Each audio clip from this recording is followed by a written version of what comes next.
Chris has no in-game volume for some reason. Let me text him.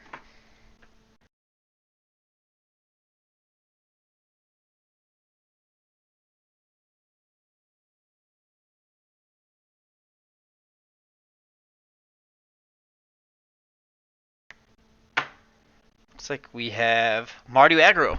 Very fun. Oh.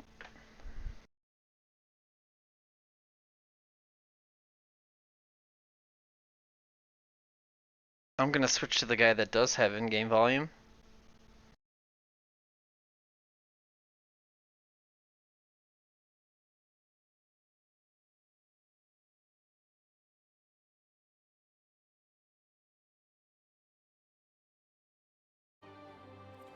Hold up.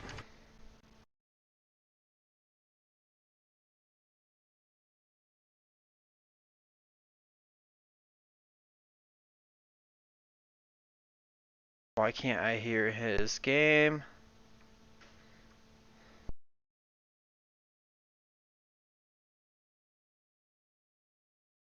Let me switch the other guy, see if I can hear his.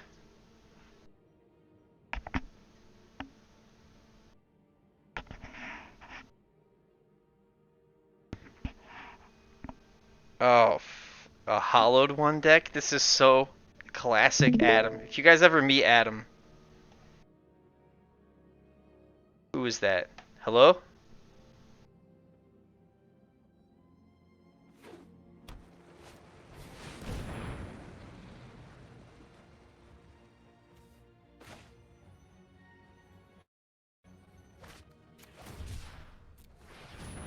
Alright, cycling the cast out here, we're in a little bit of trouble. Because here comes the Heat and a Legion landing flip, actually. So, yikes. Opponent has a way to refuel his hand as well with this Beaumont Courier.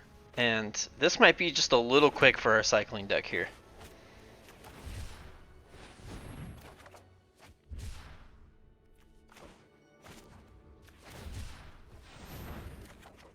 Okay, we get a hollowed one down on the board.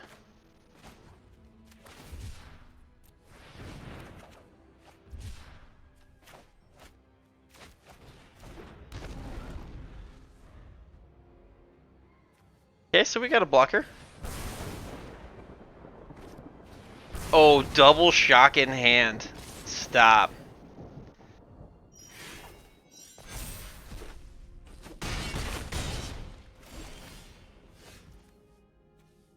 Alright, so we have options. We can Zenith Flare to replenish our health total and remove a threat. And we might have to, or I mean, we definitely have to, or we're just dead.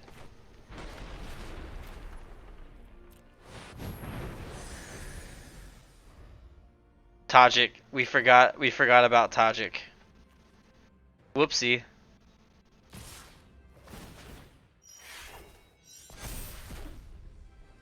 We forgot about Tajik.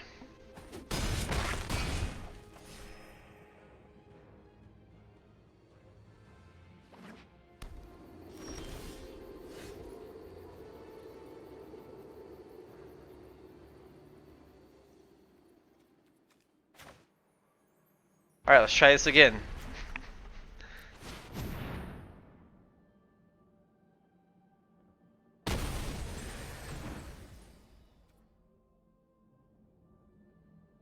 Oof. We could have been maybe back in this game if we had killed Tajik first, but of course, you know, sometimes you just make mistakes. That's how you learn. Or sometimes you just need a reminder. You don't see Tajik very often, so it's kind of an easier thing to forget.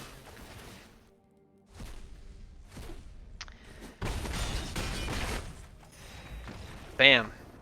So we got the beatdown on our face. Going to the sideboard for game 2, let's take a look at our friend Chris and see if maybe we actually have volume now. We do, we have volume now. Okay. So we will watch this one from Beatdown's perspective. we get to see it on the draw. We know we're playing against Cycle now, so I mean, we know we have to beat Zenith Flare, or however you pronounce it. So it's kind of just a race.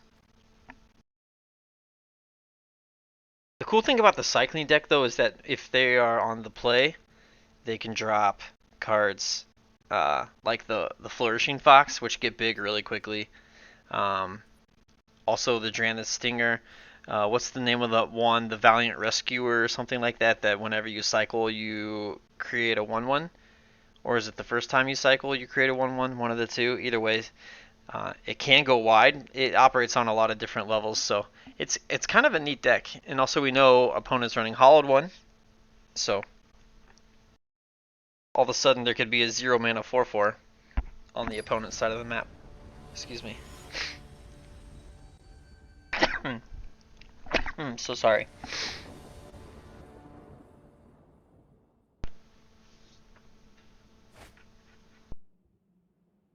What?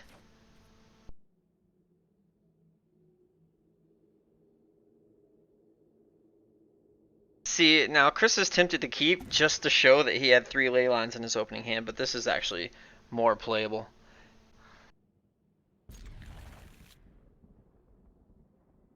Question is, what do we throw here? We're going for the Tajik, okay? Tajik saved us last game. Interesting.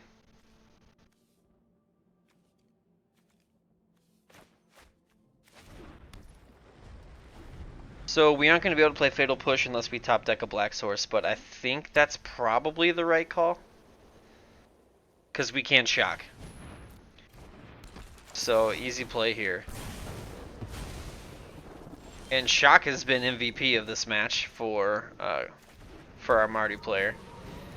Now we're coming in hot with the Robber. It'll land.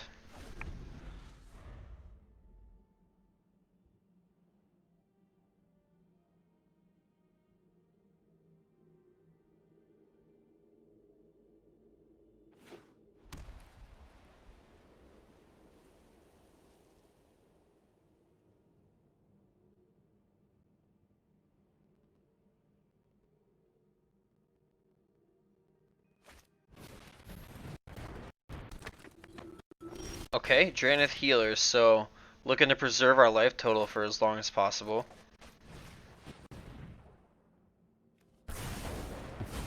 Perfect, blocker out of the way, and we can keep the beatdown going. Once again, Shock coming in clutch.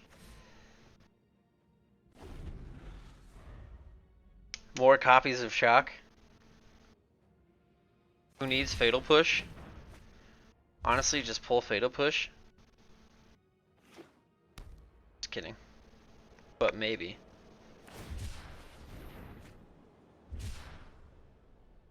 Why is black in this deck? Because last game we won with Beaumont Courier. Okay, so there's a 4/4. That's a problem.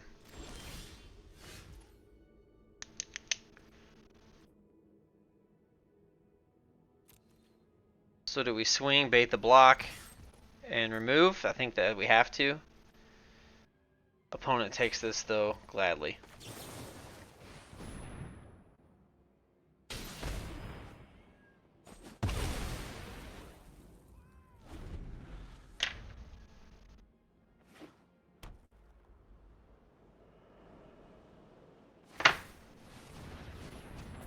Alright. Faceless Haven coming in from the cycling deck. Good card. And we know that Penguin General loves this card. We've only seen him play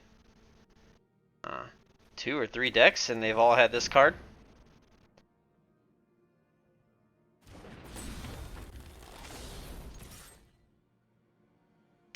Now we have missed 3 land drops in a row, which isn't like the end of the world for us, but it would be nice to probably hit 4 lands so we can get this ley line down. Or definitely 3 lands so we can play Tajik, which is probably close to our top end in this deck.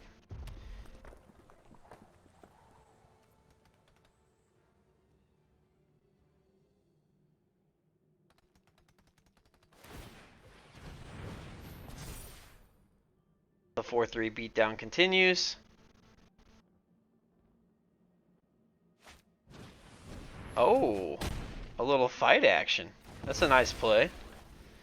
And then he swings in for 4. Respect. I like that play. Alright, so here's land number 3. Pay 2 life? Yeah, let's go. Courier Kenra.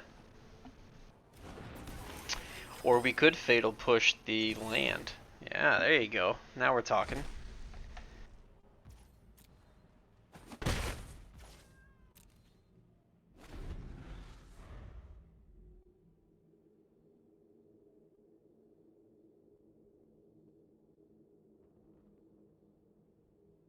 It does have a second Faceless Haven, which doesn't feel great, but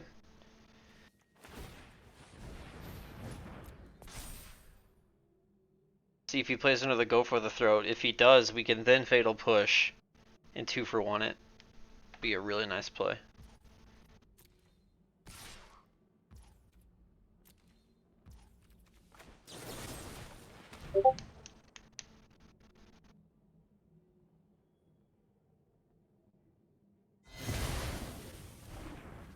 Okay, 1 Faceless Haven down, 1 to go.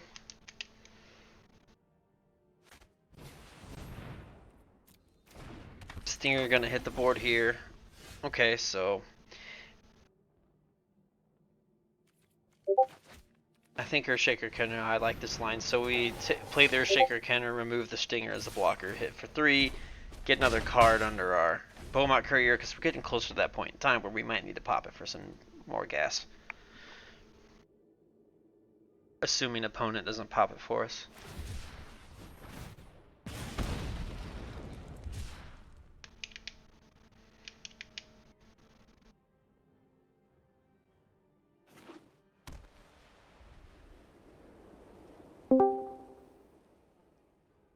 We have to kind of assume a Zenith Flare is incoming. Hello? Hey, Justin. How's it going? Not too bad. Figured I'd catch the end of the tussle. Oh. Well, I am in the middle of commentating the game right now. Can you watch it from my Twitch stream? Yeah, I can. Cool. Thanks.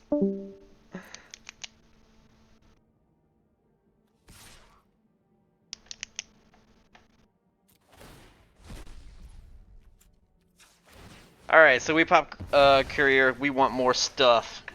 And now we hit all of our lands and have nothing left. So, looks like we get a game number 3.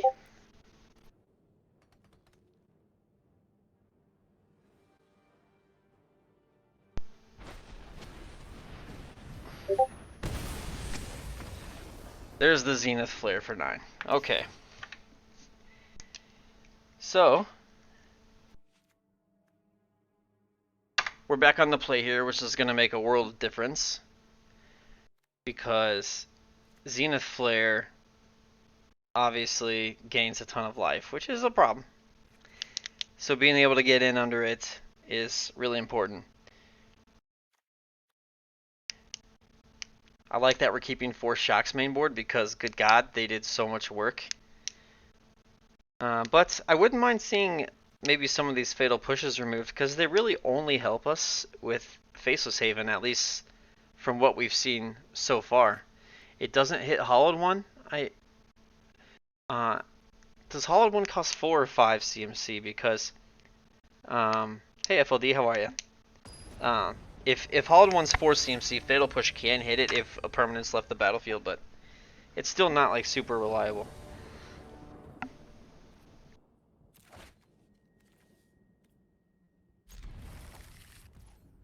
Alright, a lot of 2-mana spells in our hands. It would be nice to be able to start with a 1-drop, but Dreadhorde Butcher is straight gas. That's annoying. So now we have to lead with the Robber. We do have a Lightning Strike to get this thing out of our way, eventually.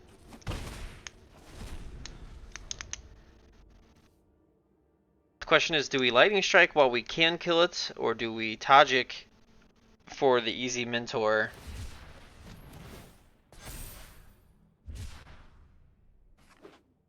Okay, tap land, so it's a 2/2. So Tajik has first strike, so we can play Tajik swing.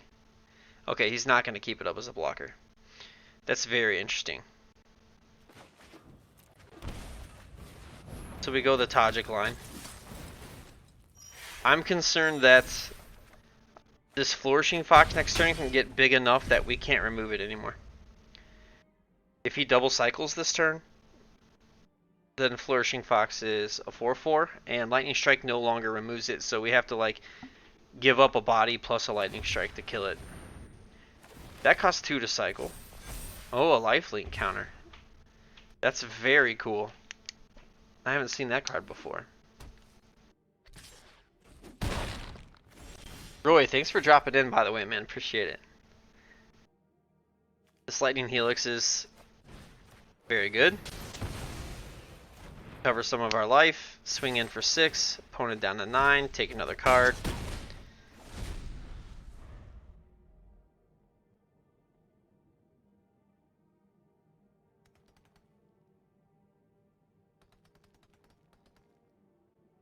So what don't we want to see here? We don't really care if he plays a creature. Yeah, because we have Lightning Strike to remove it. If we top a land, we can Lightning Strike plus another card, which would be the dream.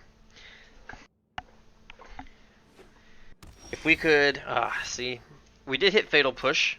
Oh, but then you can't Dreadhorde Butcher, but you can Robber of the Rich. Plus Mentor. So we're coming in for 9. That's lethal. We win. Wow, that's an amazing draw. What a game. So Hollow 1 costs 5. Okay. Wow, what a match. Hold on, my throat's a little raw. I need some liquid.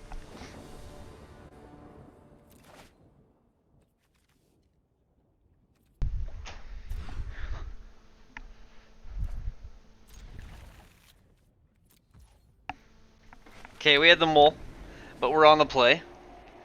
And we can stall him out for years. 2 memory lapse in hand. We have Growth Spiral for the find. Oh, we can't cast Growth Spiral. That is a big bummer. We're kind of at the mercy of the top of our deck here. It did not work. It's a rough start.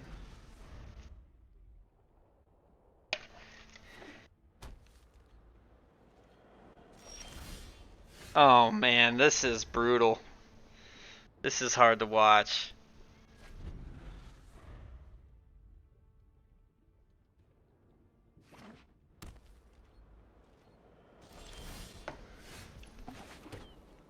Well, we hit a tap land.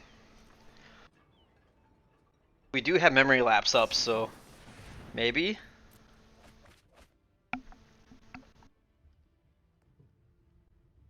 It looks like we're facing Azorius control. Classic Adam. This guy, controller combo. What you got?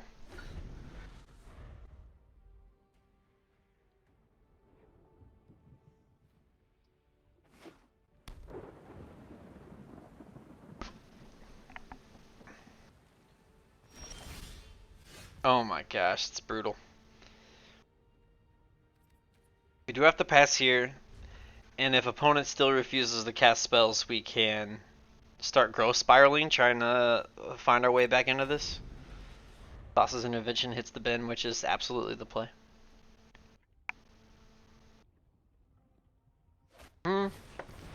Actually, maybe we should have been Frilled Mystic because we're much closer to being able to use Thassa's Intervention than Frilled Mystic. Wow, another whiff on the land.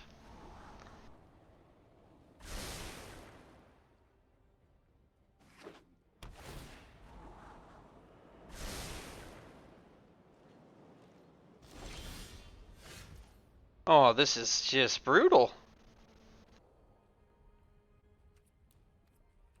Yep.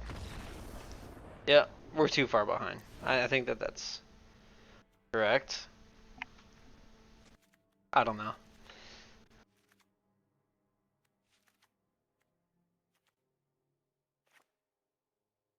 Hard to say, you know, because Memory Lapse is such a mana efficient spell, so if he tries to resolve anything like a big Tef, or I don't know, whatever else the Azorius control decks play, then, you know, you just throw it on top, cast a Growth Spiral, go next, and, you know, maybe you catch up in lands, but maybe you don't. You were definitely on the back foot there.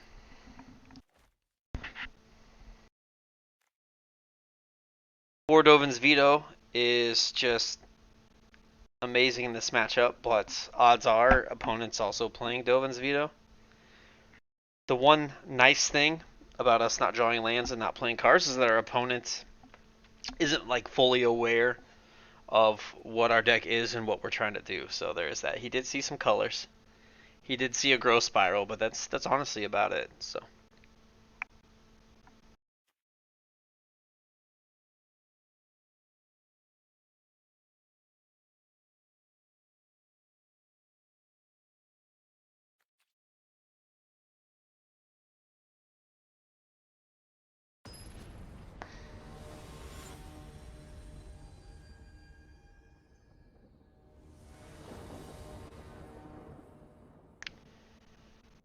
Brazen Borrower is an interesting card in this matchup. Opponent doesn't play like a ton of permanents, but can't really underestimate flashing in a 3/1 flyer on turn 3.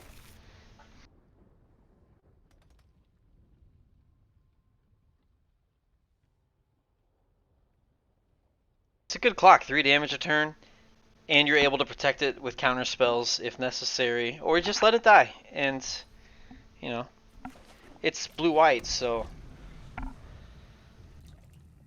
you're using like a board wipe or something to kill it most likely.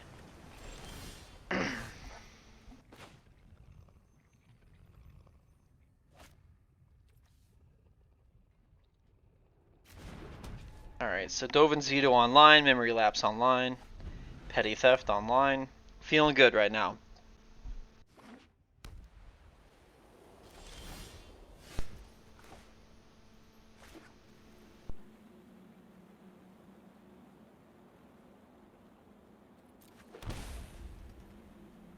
Okay, so us shocking that in tells me Chris is kind of on the same wavelength as me here.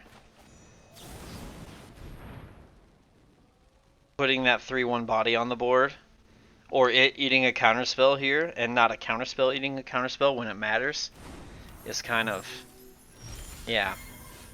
See, this feels good now.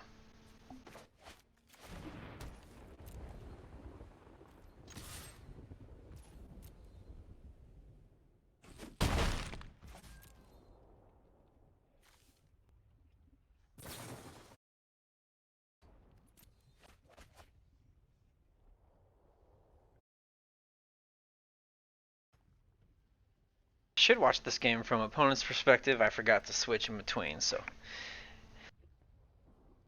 hopefully Chris wins here, and then I can watch game 3 from Mr. Penguin General's perspective.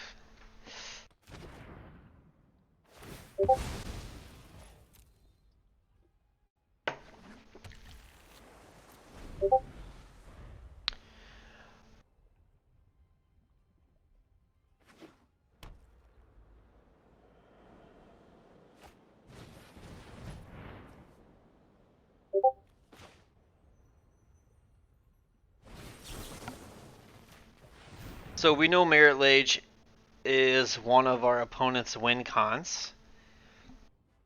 We could have memory lapsed, but then we risk it being hit by Dovin's Veto, so we just Dovin's Veto.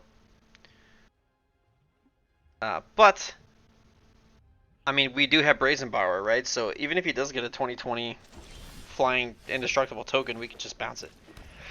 Or exile it with cast out. So I'm not sure using a counter spell on Merit Lage's Slumber is worth it, in my personal opinion. But it's the line we chose to take here, and we'll just have to see if it's the right line. If we're sitting in a spot where we're like, damn, I wish I had another counter spell, well then There you have it. Or if he plays a spell that we try to counter and we get Dovin's Veto, then we'll be like, well, I wish I had that Dovin's Veto right now.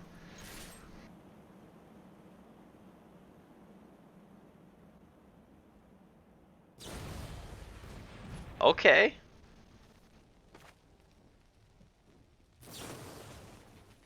I'm okay with the memory lapse here. I think that's a great play.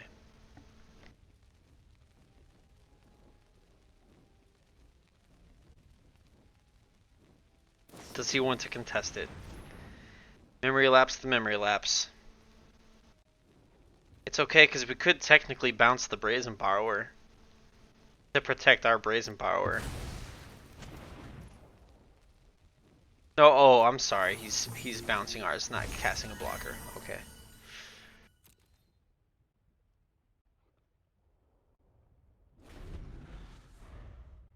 Alright, so we are susceptible to spells this turn.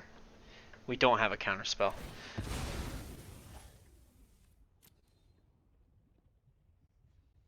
We do have Petty Theft back in our hand, and a second copy our opponent doesn't know about. We do also have to deal with this Faceless Haven potentially at some point,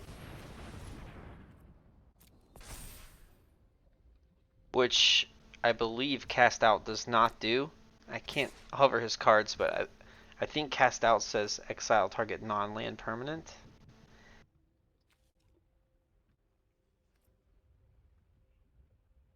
We could respond to this by just redeploying our 3/1 flyer, and we would lose that race ultimately though.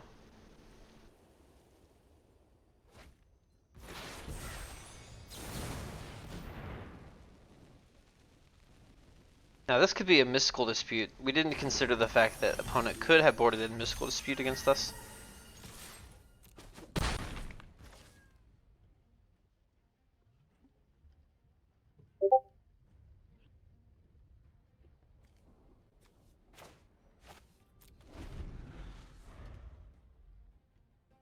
Considered casting spells while opponent was tapped out, elected not to because we can't.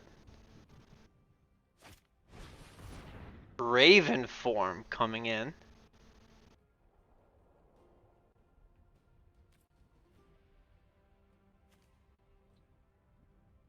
So there are issues here. If we counter this,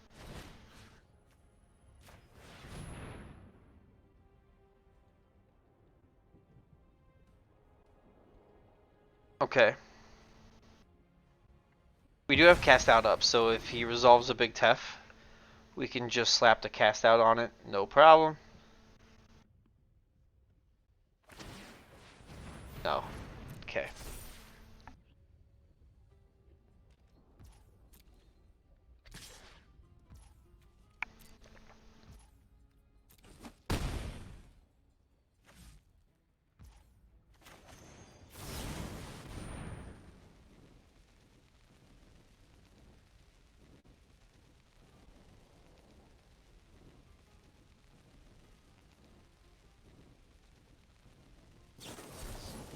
Pact of Negation. Very interesting. So we know opponent's next turn is dead. That Dovin's Veto off the top is just like a huge get for us. Absolutely huge get for us. So he pays 5 or loses.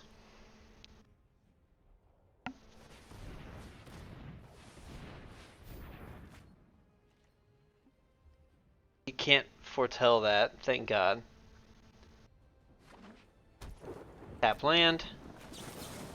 We grow Spiral. Oh my gosh, we're down a green. What a bummer. What a bummer.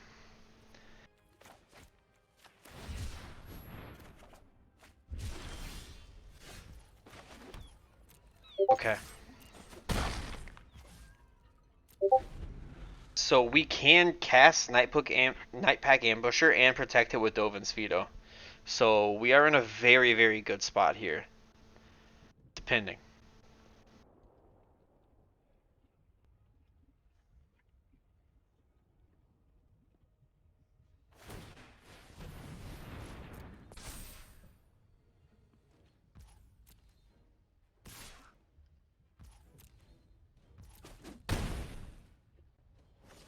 Alright. We take the 4. Opponent has used 3 of their 7 lands. Now, this can't get Dovin's Veto, but we can Dovin's Veto whatever he plays in response to this.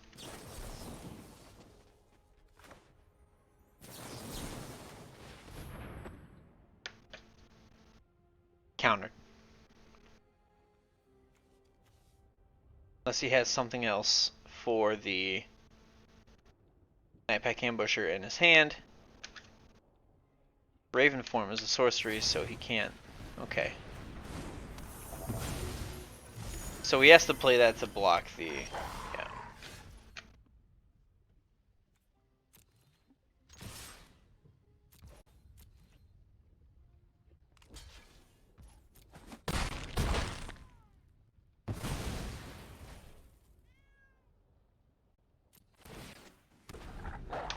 So spawning the Swift token is a big deal. We know opponent has a Raven form. And we know that opponent can Raven form and make a 4/3 blocker with his Faceless Haven. So we need this extra body. Oh, Doomscar. We're okay though, because we can flash in Brineborn. And unless he has an instant speed answer to Brineborn, he foretells. So that's game. We flash in Brineborn. Opponent's untapped. We swing. Game 3. What a great game. Very close game. Let's go over to our other player's perspective for this one.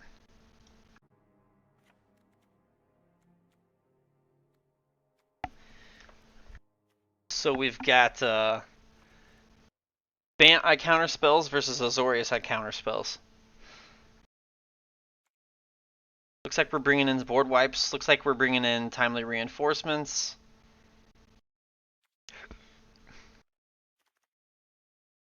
Nightpack Ambusher is a problem for us. If he resolves a Nightpack Ambusher and then untaps, might be in trouble.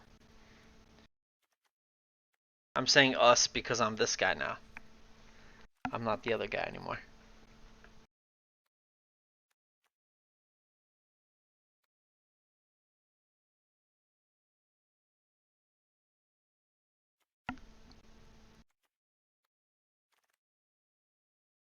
Hopefully we see some of our own Dovin's vetoes this game.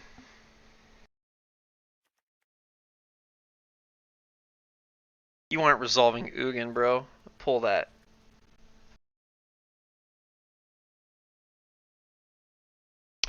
Lyra Dawnbringer coming in here. I don't know if that's mainboard or sideboard. I didn't see his initial deck list, but wow.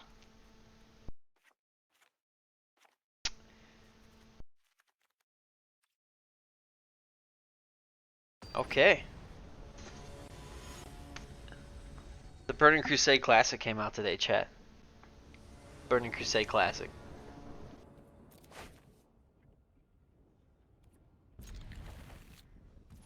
I'm about to play that later tonight.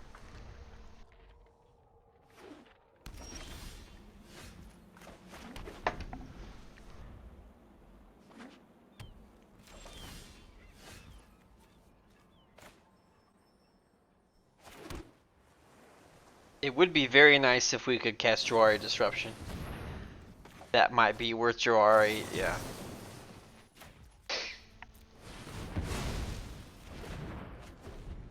Slat. Look, we've got Baneslayer Angel. We've got Lyra, Dawnbringer, Lyra.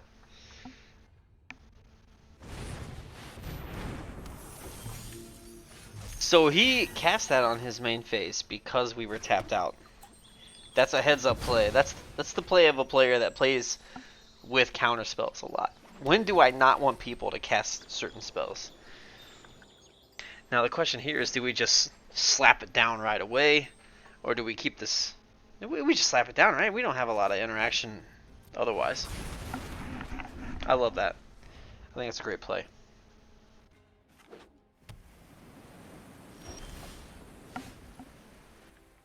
So opponent plays no lands and passes, and we play no lands and pass. We're in for an enthralling game of Magic.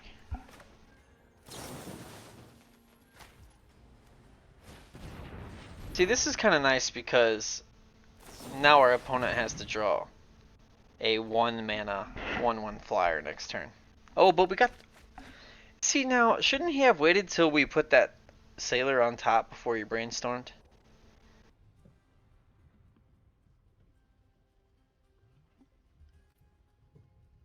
Don't we just put the Sailor on top, brainstorm, look at Sailor plus 2 more cards? Do we want Sailor? Oh, I suppose it doesn't matter. It's either going on the hand or on top anyway, so I don't know what I'm saying. It don't matter.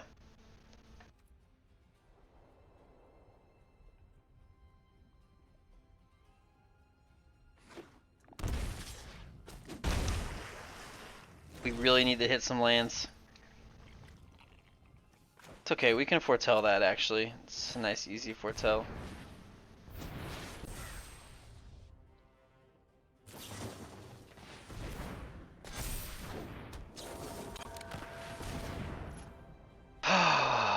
Missing our land drops is really hurting us here. This Brineborn is getting out of hand quickly. And opponent just keeps...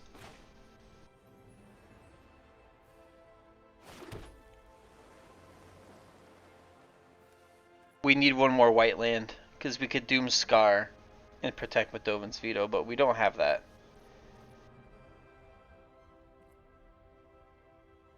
If we cast Tef, it can get countered by Dovin's Veto, but if we cast Baneslayer Angel, Dovin's Veto misses.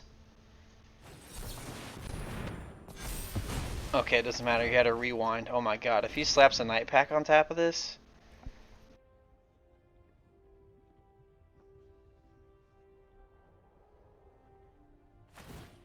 I mean, that's still amazing value. Counter target spell, draw a card, sure.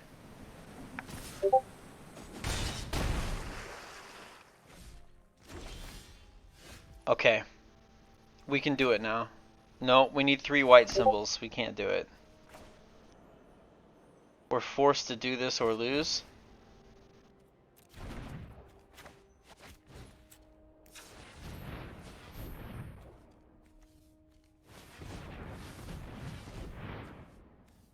Alright, so we're showing a blue.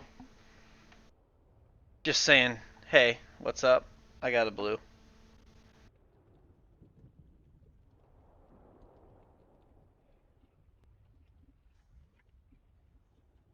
The first strike on this card is important. Ojutai's command coming here. Counter target creature spell. Wow. Why is that card in here? Oh my gosh. It's a blowout. Good game. Damn. That Ojutai's command. What the fuck?